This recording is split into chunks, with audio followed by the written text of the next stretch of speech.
रब्बिश इश्रह ली सदरी वयस्सिर ली अमरी वहलुल उक़दतम मिन लिसानी यफ़क़हू क़ौली।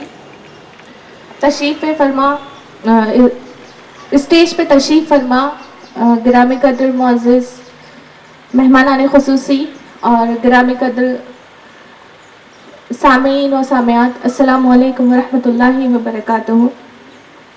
रब्बिश इश्रह ली सदरी वयस्सिर ली अमरी वहलुल उक़दतम मिन लिसानी यफ़क़हू क़ौली।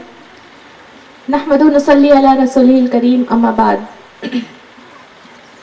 सबसे पहले मुबारकबाद पेश करती हूँ hope school for special needs के चेयरमैन चेयरमैन और डायरेक्टर हुज़ैफ़ा उदाई सर और इफ़रा मैम का, कि यकीनन शहरियान मालेगांव के लिए ये एक मुनफरिद इदारा, शायद पहला वेरी फर्स्ट इंस्टीट्यूशन यहाँ पर कायम होने जा रहा है, जिसकी बिना यहाँ पर डाली गई है। और बहुत ही नेक ख्वाहिशात मैं आप तमाम को पेश करती हूँ और अल्लाह से दुआ भी करती हूँ कि ये अपने आप में एक मुनफरिद कदम आपने उठाया है। अल्लाह ताला आपका हामी और नासिर हो, मददगार हो, और जिन मकासद के लिए आपने इस इदारे की बिना डाली है, अल्लाह ताला उन मकासद को पूरा करने में आप तमाम का मददगार भी हो। चूँकि हम देखते हैं कि इसके अगराज़ व मकासद हमारे सामने आ चुके हैं बहुत अच्छे से, और यहाँ पर जो स्टूडेंट्स का एडमिशन लिया जाता है वो जिन्हें हम स्पेशल चाइल्ड के तौर पर समाज में देखते हैं, हमारी सोसाइटी में उनका एक अलग नज़रिए से उन बच्चों को हम देखते हैं या फिर उनसे डील करते हैं। और बहुत बार ये भी देखा गया है कि फॉरेन कंट्रीज़ के मुकाबले में इंडिया में इस चीज़ को लेकर अवेयरनेस थोड़ी कम हमको यहाँ दिखाई देती है। तो ऐसे बच्चे आइसोलेशन का भी शिकार होते हैं, या फिर उनके पेरेंट्स बोलिए या सोशल जो उनका इन्वॉल्वमेंट होता है वो कम होने की वजह से पेरेंट्स भी वो बच्चों को लेकर सोसाइटी को फेस करने से जो है गुरेज करते हैं, कतराते हैं। अल्हम्दुलिल्लाह 7 साल से smile institute of child health and child development centre में अपनी खिदमात बहैसियत कंसल्टेंट फिजियोथेरेपिस्ट हम अंजाम दे रहे हैं। तो एक पर्सनल एक्सपीरियंस की बिना पर ये बात सामने आई है कि इन बच्चों को आइसोलेशन का शिकार नहीं होने देना चाहिए, बल्कि इन बच्चों को वाकईतन एक स्पेशल केयर और स्पेशल नीड की ज़रूरत होती है। अगर हम उसको समझ लें और वो बच्चों को अपने बच्चों और आम बच्चे की तरह अगर उनके साथ हम डील करें, तो यकीनन ये बच्चे भी माशरे में, सोसाइटी में एक अपना अलग मकाम जो है हासिल कर सकते हैं। बल्कि इन गुज़िश्ता 7 सालों के एक्सपीरियंस में अल्हम्दुलिल्लाह ऐसे बच्चे भी जो है कैपेबल हुए हैं जिनकी कोई होप जो है मुंबई और पूना के डॉक्टर्स ने नहीं दी थी कि ये बच्चा लाइफ में कुछ नहीं करेगा। वो बच्चा ऐसे था कि मेंटल रिटार्डेशन, ऑटिज्म का शिकार था, जो अपने पेरेंट्स तक को पहचानता नहीं था, जिसके अंदर सेल्फ अवेयरनेस भी नहीं था। लेकिन आफ्टर थेरेपीज और उसको प्रॉपर स्पेशल एजुकेशन के ज़रिए जब ट्रीट किया गया, तो विद इन 2 to 3 ईयर्स में वो बच्चा अल्हम्दुलिल्लाह बोल भी रहा है और अब वो अपने पेरेंट्स को भी पहचानता है। और बल्कि जब वो 1.5 साल की उम्र में, 2 साल की उम्र में जब हमारे पास आया था, तो उसकी माँ रो रही थी और कहती थी कि मैम हमारा बच्चा तो बहरा भी है और गूंगा भी है। उनको ये लगता था कि ना वो सुन सकता है ना बोल सकता है, बल्कि एक बुद्धा लाइक उसका फेस था, मास्क फेस वो बच्चे का था, जिसके चेहरे पर भी कोई एक्सप्रेशन नहीं हुआ करते थे। And he was a case of mental retardation. तो इसके लिए मुंबई और नागपुर के डॉक्टर्स ने कमेंट पास कर दिया था कि आप ये बच्चे पे ध्यान देना छोड़ दीजिए, अब अपने दूसरे बच्चे पे ध्यान दीजिए। लेकिन वो बच्चे को फिर यहाँ का एड्रेस मिला हमारे सेंटर का, 3 साल उसने ट्रीट किया, 6 साल की उम्र होने तक अल्हम्दुलिल्लाह वो बच्चा बोल रहा है, अंडरस्टैंडिंग उसके अंदर आ गई है, और अब वो दूसरे बच्चों के साथ खेलता भी है और सबके साथ इन्वॉल्व भी होता है। वहीं एक बच्चा 8 साल की उम्र में ADHD का एक केस हमारे पास आया। ADHD होता है attention deficit hyper active disorder, जिसमें बच्चा बहुत ज़्यादा अति चंचल होता है और इम्पल्सिव उसका बिहेवियर होता है, यानी काबू करना थोड़ा मुश्किल हो जाता है। और बहुत बार ये था कि वो बच्चे के खुद पापा और उसकी दादी उसको जो है मार मार कर घर में रखा करते थे और उसको जो है दिन रात जो है चाटे पड़ा करते थे, और उसकी माँ को जो है ताने मिला करते थे कि तुम्हारा ये बच्चा बहुत ज़्यादा शरीर है, शरारती है। बहुत बार हम ADHD को भी मिसडायग्नोस हो जाता है, या पेरेंट्स को लगता है कि ये बहुत बदतमीज़ बच्चा है, तो उसको भी मार पीट कर रखा जाता है। लेकिन जब मुंबई गई तो मुंबई के डॉक्टर्स ने कुछ मेडिकेशन उसकी स्टार्ट की और 8 साल तक वो सिर्फ मेडिकेशन पे रहा। और फिर एक वक्त ये हुआ कि जब आप मेडिकेशन लेते हो और उसको प्रॉपर अगर थेरेपीज या स्पेशल एजुकेशन उसको प्रॉपर केयर नहीं दिया जाता है तो बच्चा अग्रेशन का शिकार हो जाता है। यानी मेडिसिन का इफेक्ट जब तक रहेगा वो शांत रहेगा, अगर मेडिसिन स्टॉप आप करते हो तो वो जो है हाइपरनेस उसका बढ़ने लगता है।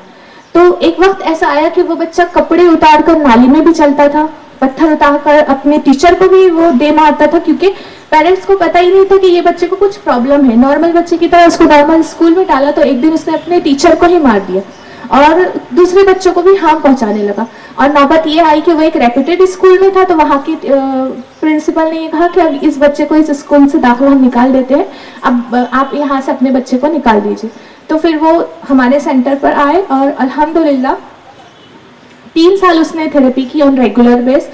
उसको फिजियोथेरेपी के अंदर हम लोग न्यूरो डेवलपमेंटल थेरेपीज उसको देते हैं, स्पीच थेरेपी और स्पेशल यानी बिहेवियर मॉडिफिकेशन उसको दिया गया।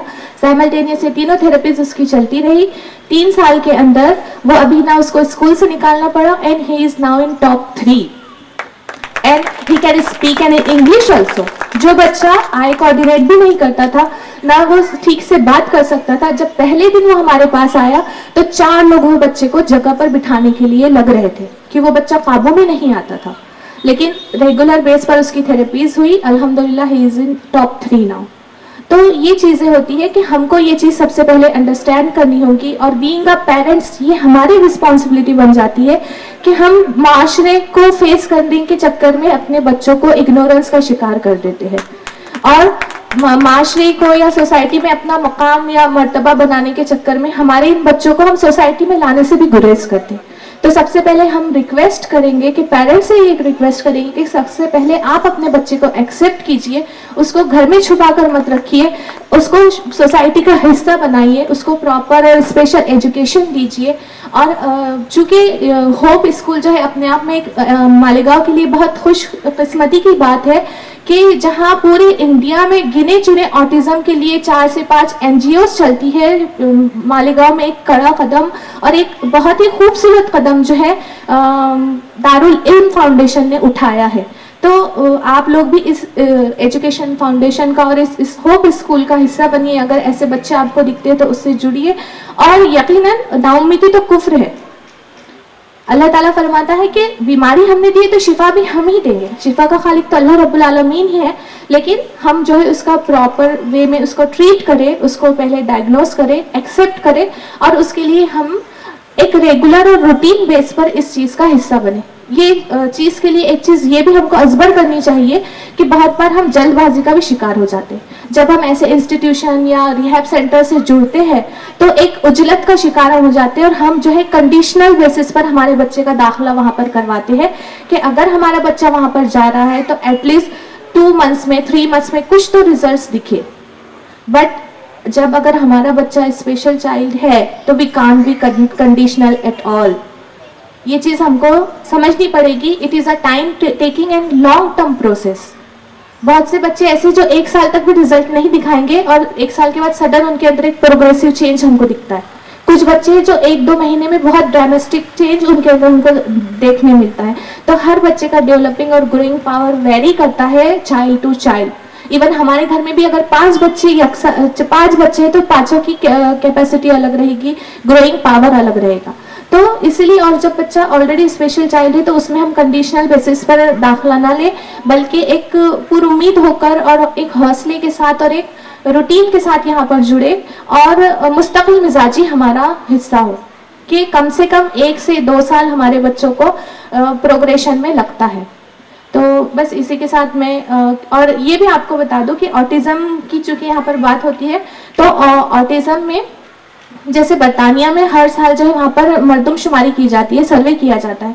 तो वहाँ पर सर्वे के मुताबिक ये बात आई है कि हर 7 में से 1 बच्चा ऑटिस्टिक है या न्यूरो डाइवर्सिटी का शिकार है। न्यूरो डाइवर्सिटी में it is a group of disorders. सिर्फ ऑटिज्म को हम नहीं लेंगे बल्कि ऑटिज्म, डिसलेक्सिया और एडीएचडी, ये तीनों का जो है ग्रुप डिसऑर्डर होता है, उसे हम न्यूरो डाइवर्सिटी कहते हैं। तो यहाँ पर बर्तानिया में हर 7 में से एक बच्चा या एक फर्द जो है न्यूरो डाइवर्सिटी का शिकार होता है, जिसमें लर्निंग डिसेबिलिटीज के साथ बोलने, समझने, अंडरस्टैंडिंग और कोऑर्डिनेशन का प्रॉब्लम बच्चों में देखा जा सकता है। और अक्सर जब बात ऑटिज्म की होती है तो ये चीज अक्सर 2 साल के बाद ही हमको जो है एड्रेस होना शुरू हम करते हैं। 2 साल तक हम बच्चे को नॉर्मल कंसिडर करेंगे, लेकिन अगर हम देखते हैं कि बच्चे के अंदर कुछ बिहेवियर चेंजेस हमको दिखाई दे रहे हैं, जैसे कुछ चीज का वो रिपीटेशन करेगा, टो वॉकिंग करेगा, कोई एक चीज से बस कंटिन्यू ऐसे खेलता रहेगा, तो ये चीजें इंडिकेटिंग साइन होती है कि बच्चे को something is happening to him और हर। तो हमको वहां पर उसको एड्रेस करने की जरूरत होती है। और अगर हम उसको ट्रीट कर रहे हैं तो यहाँ पर देखिए कि ऑटिज्म में बहुत सारे ऐसे साइंटिस्ट भी गुजरे हैं, राइटर और पोएट भी गुजरे हैं, और बल्कि मिकाइल फिलिप्स भी एक गुजरे हैं जिन्होंने अभी हाल ही में उन्होंने ओलंपिक में 14 गोल्ड मेडल हासिल किए। तो ऑटिज्म जो है, जैसे कि सर ने भी अभी बताया कि कोई एक डिसऑर्डर या डिसीज नहीं है, बल्कि ये स्पेशल एबिलिटी है। तो अगर हम उस पर कोप करते हैं तो हमारा बच्चा स्विमर भी बन सकता, राइटर भी बन सकता, एथलीट भी बन सकता। तो नेक ख्वाहिशात के साथ मैं अपनी बात को यहीं पर खत्म करती हूँ। जज़ाकुमुल्लाह।